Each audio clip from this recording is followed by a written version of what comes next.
তাহলে পাখিকে তাওয়াক্কুলের মর্যাদা মানতে হবে। আপনি হাত গুটিয়ে বসে থেকে বললেন আল্লাহ ভরসা, এটা হয়েছে?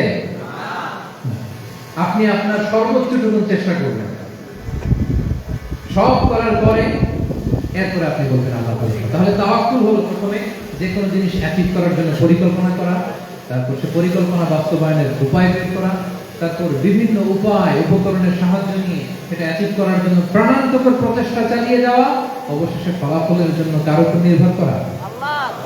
দিস ইজ কল্ড তাওয়াক্কুল। এখন আমি কিছুই করলাম না, বললাম যে যা করে আল্লাহ, তাওয়াক্কুল হয়েছে তো না? আমাদের সমাজে দুইটা ধারণা, কেউ কেউ বলে আরে আমি তো সব করবো, তাওয়াক্কুলের দরকার কি, অ্যাবসলিউটলি রং। আবার অনেকে মনে করে আল্লাহই সব করে দেবে, এটাও absolutely wrong. The concept of Islam is in between these two extreme lines. এই দুইটার মাঝখানে হচ্ছে তাওয়াক্কুল।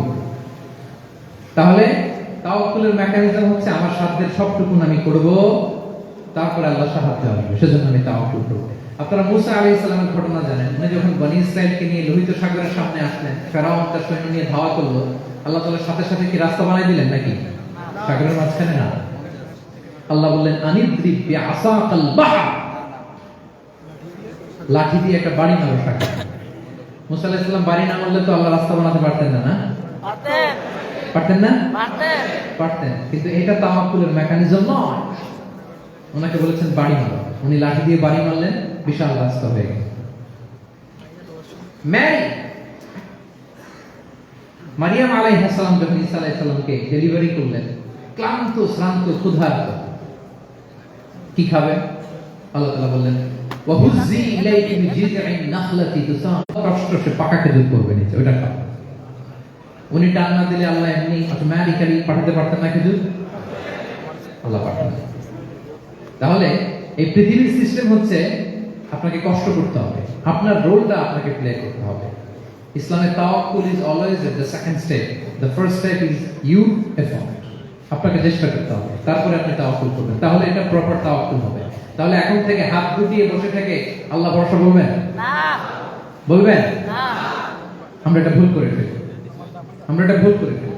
রাসূল সাল্লাল্লাহু আলাইহি ওয়াসাল্লাম আমার কাছে আল্লাহর সাহায্য আসতো, জিবরিল আলাইহিস সালাম আসতো, তারপরেও কখনো তিনি নিজের ভাগ্য আল্লাহর হাতে ছেড়ে দিতেন না। ওদের মতো যা করে আল্লাহ, আল্লাহ ভরসা বলে কখনো নিজের ভাগ্য আল্লাহর হাতে ছেড়ে দিতেন, বরং নিজের সাধ্যের সবটুকু দিয়ে তিনি চেষ্টা করতেন। তারপর তিনি ভরসা করতেন কার উপর? আপনি হিজরতের ঘটনাটা দেখেন। আল্লাহ যেদিন বললেন যে আজ রাতেই তুমি আর আবু বকর হিজরত করো, রাসূল সাল্লাল্লাহু আলাইহি ওয়াসাল্লাম ওই দিন দুপুরবেলা আবু বকর রাদিয়াল্লাহু তাআলা আনহু ঘরে গেলেন। তিনি কখনো দুপুরবেলা বেরোন না, তিনি কখনো মাস্ক পরে বেরোতেন না। সেদিন তিনি মাস্ক পরে বেরোলেন, খারাজা মুতাকান্নিয়ান, মুখ ঢেকে বেরোলেন। আবু বকর রাদিয়াল্লাহু তাআলা আনহু ঘরে যেয়ে বলেন, আবু বকর আখরিজ মান ফিল বাইত, ঘরে যারা আছে বের করে দাও, প্রাইভেট আওয়াজ আছে। আবু বকর রাদিয়াল্লাহু তাআলা আনহু বলেন, ইয়া রাসূলুল্লাহ, আসমা আর আয়েশা একজন তো আপনার পরিবার আর একজন তার বোন, আমরাই তো বলেন। রাসূল সাল্লাল্লাহু আলাইহি ওয়াসাল্লাম আশ্বস্ত হলেন, বললেন যে আজ রাতে আমরা হিজরত করব, আজ রাতে। মক্কা থেকে মদিনা হচ্ছে উত্তর দিকে, কোন দিকে? আপার নর্থ। তিনি মক্কা থেকে মদিনায় হিজরত করবেন উত্তরে, কিন্তু তিনি বের হলেন দক্ষিণ দিক দিয়ে, শত্রুর চোখে ধুলি দেওয়ার জন্য। দেখেন, দিনের বেলা বেরোলেন না, রাতে বেরোলেন। দেখেন, একটার পর একটা প্রিকশন। দুপুরে বেরোলেন, চেহারা থেকে বেরোলেন, প্রাইভেসি মেনটেন করলেন, ডেস্টিনেশন এদিকে বের হলেন, এই দিক দিয়ে সবার চোখের অন্তরালে তিনি বের হলেন। এবং তিনি আবু বকর রাদিয়াল্লাহু তাআলা আনহুকে বললেন, সবাই যেই পথে মদিনায় যায় আমরা কিন্তু ওই পথে যাব না, ক্যারাভানগুলো যেই পথে যায় ওই পথে নয়, সাওয়াহিলি একটা আনইউজুয়াল রুট ধরে আমরা যাব, সাগরের পার ঘেঁষে ঘেঁষে, যাতে ওরা বুঝতে না পারে। এই জন্য আবু বকর রাদিয়াল্লাহু তাআলা আনহু একজনকে ভাড়া করলেন, আব্দুল্লাহ ইবনে উরাইকিত নামে, যে আনইউজুয়াল রাউটটা চিনে, যে সাগরের পাশ ঘেঁষে চলে যাওয়া পথ দিয়ে মক্কা থেকে রাসূল সাল্লাল্লাহু আলাইহি ওয়াসাল্লামকে মদিনায় পৌঁছায়।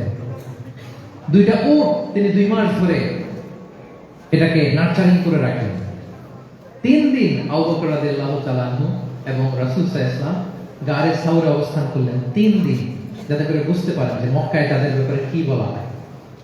এবং আবু বকর রাদিয়াল্লাহু তাআলা আনহু ছোট ছেলে আব্দুল্লাহকে অ্যাসাইন করা হলো যে আব্দুল্লাহ, তুমি তো ছোট মানুষ, তুমি প্রতিদিন মক্কার বাজারে যে শুনবা যে আমাদের ব্যাপারে কুরাইশরা কি বলে, নিশ্চয়ই তারা তন্ন তন্ন হয়ে আমাদেরকে খুঁজবে।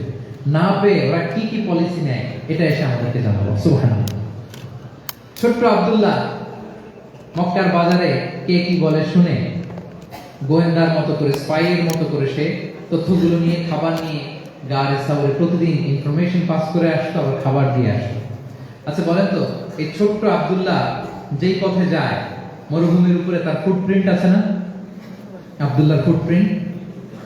তো কুরাইশরা তো তন্ন তন্ন হয়ে রাসূল সাল্লাল্লাহু আলাইহি ওয়াসাল্লামকে খুঁজতেছে, ডানে বাঁয়ে সামনে পেছনে সব জায়গায়। তারা যদি আব্দুল্লাহর ছোট্ট পায়ের ছাপ পায় আর সেটাই যদি ফলো করে, তাহলে ডিরেক্টলি তারা কোথায় যেয়ে খুঁজবে? রাসূল সাল্লাল্লাহু আলাইহি ওয়াসাল্লামের কাছে। গারে সাউর। আল্লাহ রাসূল সাল্লাল্লাহু আলাইহি ওয়াসাল্লাম কি করলেন? আবু বকর রাদিয়াল্লাহু তাআলা কি করলেন? আমির ইবনে ফুহায়রা নামে আরেকটা লোককে অ্যাসাইন করলেন যে 3 দিনের জন্য আব্দুল্লাহ যখন তথ্য নিয়ে খাবার দিয়ে চলে যাবে, আমির ইবনে ফুহায়রা, তোমার কাজ হচ্ছে যেই পথ দিয়ে আব্দুল্লাহ হেঁটেছে এই পথ দিয়ে তুমি আমাদের ছাগলগুলোকে একটু চড়াই দিবে। তাহলে ওখানে ওই বাচ্চারা ফুটপ্রিন্ট থাকবে না, ছাগলগুলোর পায়ের ছাপ থাকবে। সুবহানাল্লাহ।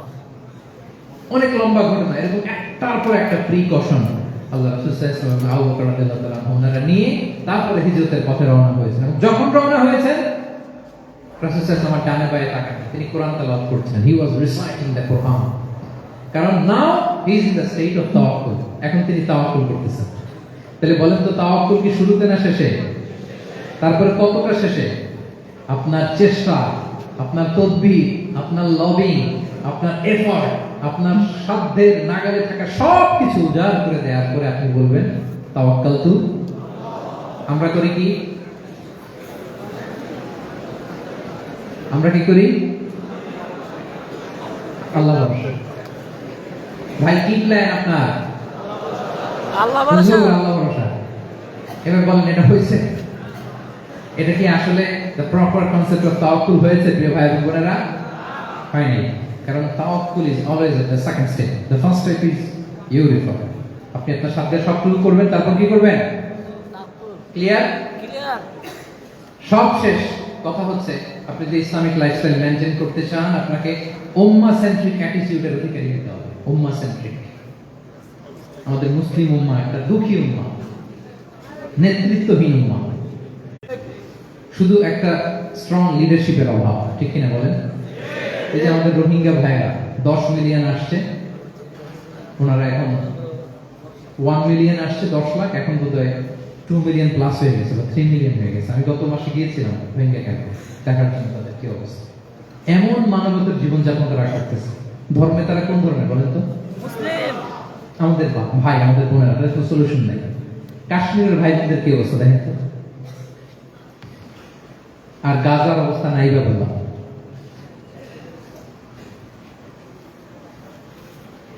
পাখির মতো গুলি করে মারা হয়েছে, মসজিদ ধ্বংস করা হয়েছে, এমনকি খ্রিস্টানদের গির্জা ধ্বংস করা হয়েছে।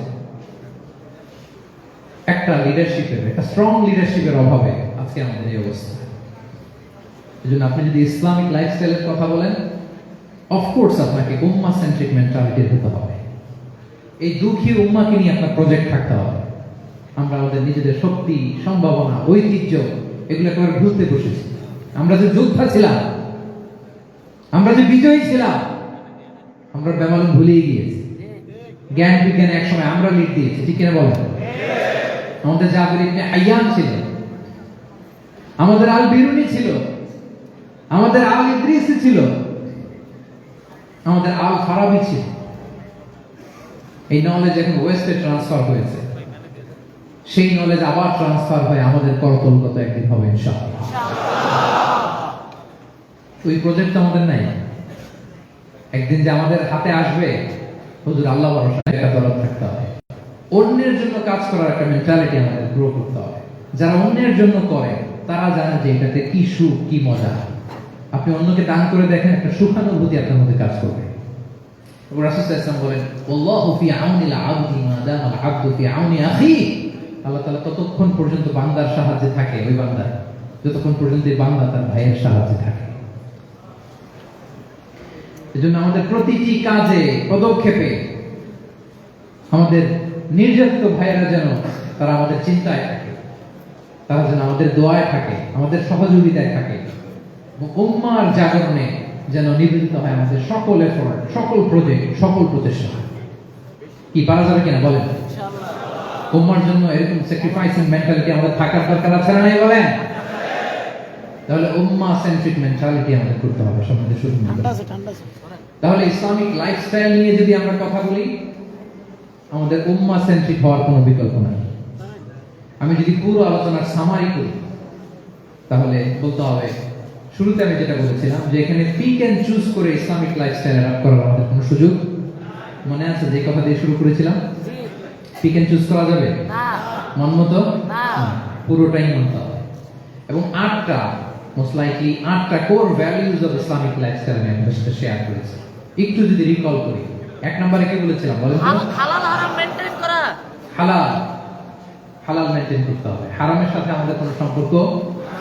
2 নম্বরে প্রোটেক্টিভ লাইফ, প্রোডাক্টিভিটি। 3 নম্বরে ফিতরা বেসড লাইফস্টাইল হতে হবে।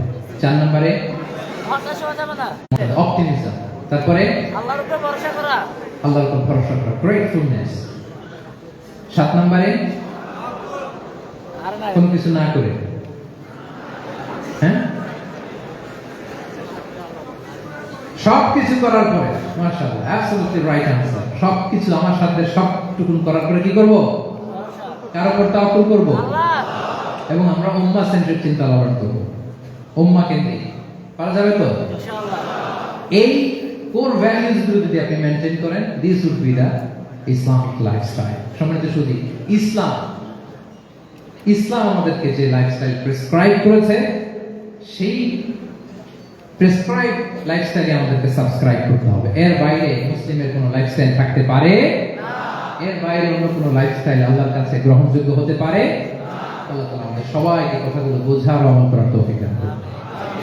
সম্মানিত সুধী মণ্ডলী, আমি আবারও পাঠশালাকে শুকরিয়া জানাই, বিশ্ববিদ্যালয় কর্তৃপক্ষকে শুকরিয়া জানাই, এবং দীর্ঘ 1 ঘন্টারও বেশি সময় ধরে আপনারা যারা এই লম্বা আধুনিক যুগে ইসলামিক লাইফস্টাইল শিরোনামের এই সেমিনারে অংশগ্রহণ করলেন, আপনাদের সবাইকে আবার প্রাণ ভরা শুভেচ্ছা এবং